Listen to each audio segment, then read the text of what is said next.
Disculpe si no entiende lo que canto, tal vez hablamos lengua diferente. Usted reniega siempre de estos pagos y yo quiero y admiro a nuestra gente. Usted reniega siempre de estos pagos y yo quiero y admiro a nuestra gente. Disculpe si no me entiende, disculpe si no lo entiendo. Usted habla por boca de otra gente y yo soy solo el eco de mi pueblo. Usted habla por boca de otra gente y yo soy solo el eco de mi pueblo. Bueno, buenos días Roberto, amigos de CX10 Continente y de Radio Libertaria TPC, que nos siguen en diferido vía internet, a pesar de los múltiples obstáculos que se le interponen para poder hacer escuchar la voz de los que no tienen voz. Luego de este receso, que por razones imprevistas tuvimos, retomamos el espacio de la voz del Foro Libertad y Concordia, haciendo llegar nuestro apretado abrazo a nuestros camaradas, prisioneros políticos acá y en los demás países hermanos de América, que permanecen privados ilegítima e ilegalmente de su libertad.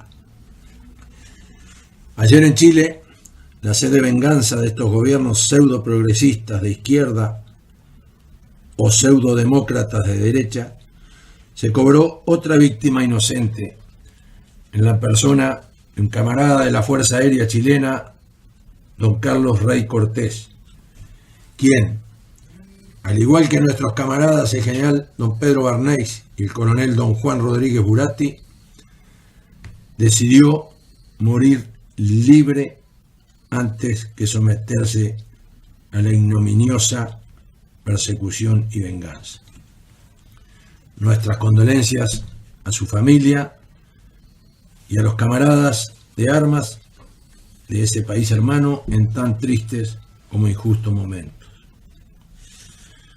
Volviendo a nuestro paisito, amigo Roberto, vamos a referirnos a esta serie de hechos que se han sucedido y se siguen sucediendo, que más allá de lo ridículo, absurdo y carente de ningún tipo de lógica o fundamento, siguen encontrando eco en algunos sectores, por suerte cada vez menores, de la opinión pública e inclusive de la justicia de nuestro país en contra de las Fuerzas Armadas.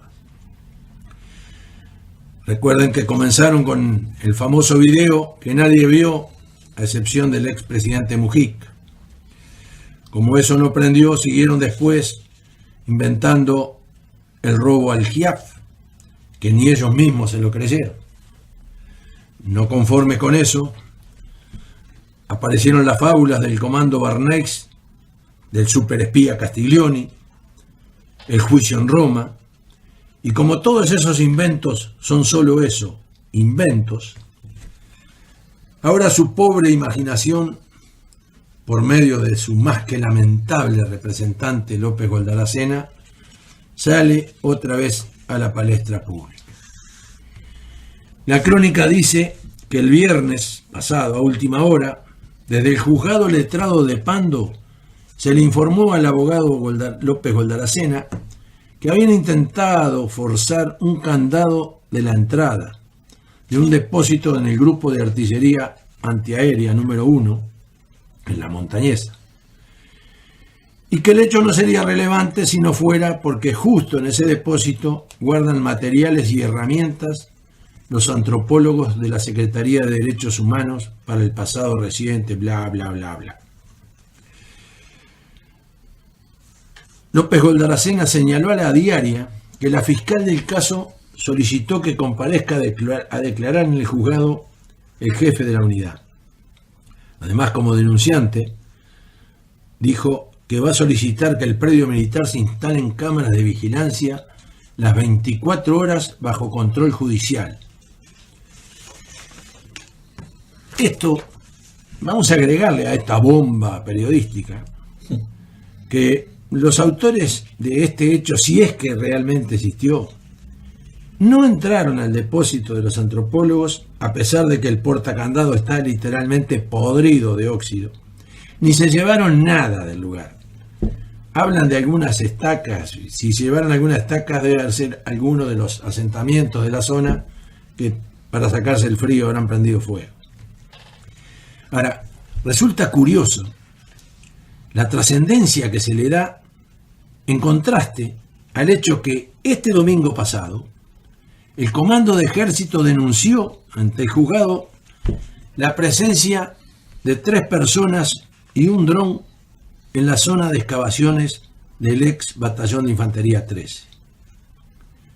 Escucharon bien, el Comando de Ejército denunció. Aquí no apareció ni la policía, ni la prensa, ni ninguna otra de las organizaciones curreras de los derechos humanos, y ni siquiera hubo una mención en la prensa.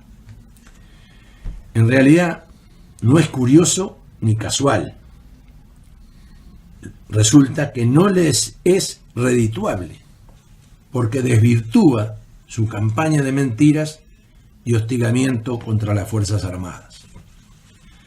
Nobleza obliga, debemos decir que Presidencia de la República y el grupo de trabajo respaldaron al ejército, a la fuerza en este hecho, en el lugar y en el juzgado.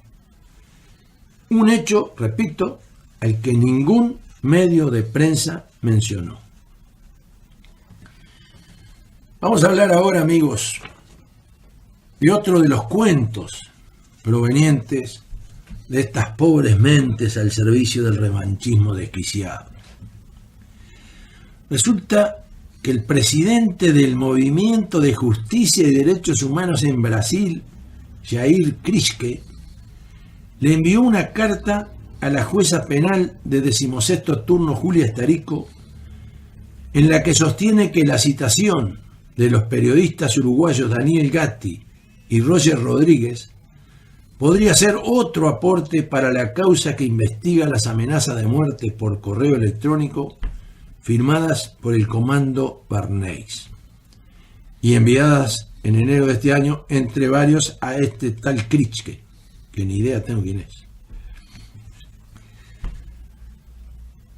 Resulta que Krischke explica en la carta que el 21 de junio declaró ante la magistrada por esa causa y que en esa ocasión ella le comunicó su disposición a prestar atención a todo elemento documental o testimonial que pudiera colaborar con la indagatoria presumarial.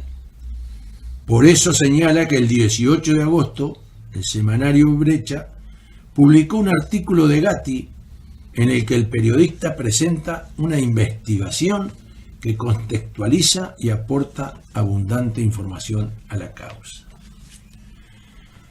Agrega que la nota de Gatti recuerda los contenidos de una investigación realizada tiempo atrás por Roger Rodríguez para Caras y Caretas, que conecta perfectamente, y esto escuchen esto, que conecta perfectamente las sospechas que todos tenemos sobre quiénes son el verdadero rostro del llamado Comando Pedro Barneys.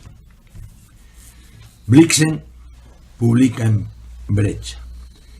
La del viernes 29 de septiembre fue una tarde atípica en el juzgado penal del 16º turno, últimamente atomizado por los episodios de violencia en el fútbol. Quizás por eso la actitud de la jueza Julia Starico entró en el despacho, le hizo una seña al funcionario y preguntó: ¿ustedes se ratifican de lo que publicaron en Caras y Caretas y en Brecha? Los periodistas, Roger Rodríguez y Daniel Gatti asintieron. Pero para cuando el funcionario, que antes había preguntado los datos personales y seguido con las generales de la ley, consignó puntualmente la respuesta, la doctora Starico ya se había retirado del despacho y regresaría más tarde para saludar a los testigos. Recién ahí comenzó la audiencia a cargo de la fiscal Mónica Ferrero, que tenía por objeto, y escuchen bien, abundar en los alcances de las publicaciones, las de Roger Rodríguez, sobre la estructura y composición del Foro Libertad y Concordia, un grupo integrado por militares y algunos civiles que merecerían serlo, y las de Daniel Gatti, que había sugerido en su artículo 4 o 5 líneas de investigación para desentrañar la composición del autodenominado Comando Barneix. Por si la fiscal Ferrero o la propia jueza Estarico quieren tomar nota, vamos a repetir acá, Roberto, lo que hace ya un tiempo hemos mencionado desde el comienzo y que no hace mucho el coronel Menjú lo repitió acá, lo mencionamos en este espacio. El Foro Libertad y Concordia está conformado por la asociación voluntaria de todos los señores oficiales de las Fuerzas Armadas en situación de retiro e integrado orgánicamente por una mesa coordinadora y el foro de asociados o afiliados o como le quieran llamar, propiamente dicho, habiendo sido su fecha de fundación el 27 de diciembre de 2010. Se ha considerado primordial para el funcionamiento del foro la representatividad de la mayoría de las promociones de los institutos de formación de oficiales de las Fuerzas Armadas y la convocatoria a actuar en sus diferentes áreas de trabajo a la mayor cantidad de personal superior retirado. Es decir, señora fiscal, señora jueza, acá no hay ningún civil que integre el Foro Libertad y Concordia. Somos la asociación voluntaria de oficiales retirados integrados por una mesa coordinadora y el foro propiamente dicho. Y nuestra misión, por si no la tienen clara, es defender a los prisioneros políticos por motivo de la lucha contra la sedición, impulsando soluciones políticas y jurídicas que permitan alcanzar su libertad y restablecer la concordia nacional. En este aspecto estamos un poco como el Quijote de la Mancha peleando contra los molinos de viento. Pero acá no hay ningún misterio ni secreto. También hemos dicho acá, y por si acaso lo vamos a repetir por única vez, porque ya no vale la pena seguir. Ningún militar utilizaría jamás el nombre de un camarada fallecido en cualquiera sea la circunstancia, ni para amenazar, ni para realizar ningún tipo de acción que no sea de frente y en defensa de la patria. Ténganlo claro. ¿Quiénes son los que propagan esta payasada del supuesto comando? Samuel Blixen, que más allá que alardee y casi haga apología por su participación directa en el asesinato de Acosta y Lara, se dice desde hace años que él mismo habría confesado que en el momento de disparar, aparentemente un fusil M1 y no una R-15, se apretó, como decimos los militares, que viene a ser algo así como ensuciar los pañales. Se apretó tanto que no le pudo sacar el seguro y no disparó. O sea, que la bala que mató al subsecretario del Interior no habría salido de su arma. Actualmente, sus colegas y hasta gran parte de sus compañeros no le tienen nada de estima. Aparentemente por su afán monetario que lo lleva a armar mitologías intrincadas que luego no solo no tienen asidero, sino que resulta muy difícil darles continuidad. Sería interesante saber cómo es que tiene acceso a información clasificada, cómo supuestamente, de acuerdo a sus expresiones, tiene acceso a la información sobre el archivo del camarada coronel Castiglioni, cuando es un caso judicial en el que la propia jueza le dio las garantías del caso a sus familiares, a los que, dicho sea de paso, aún no le han devuelto la laptop con los recuerdos personales y familiares.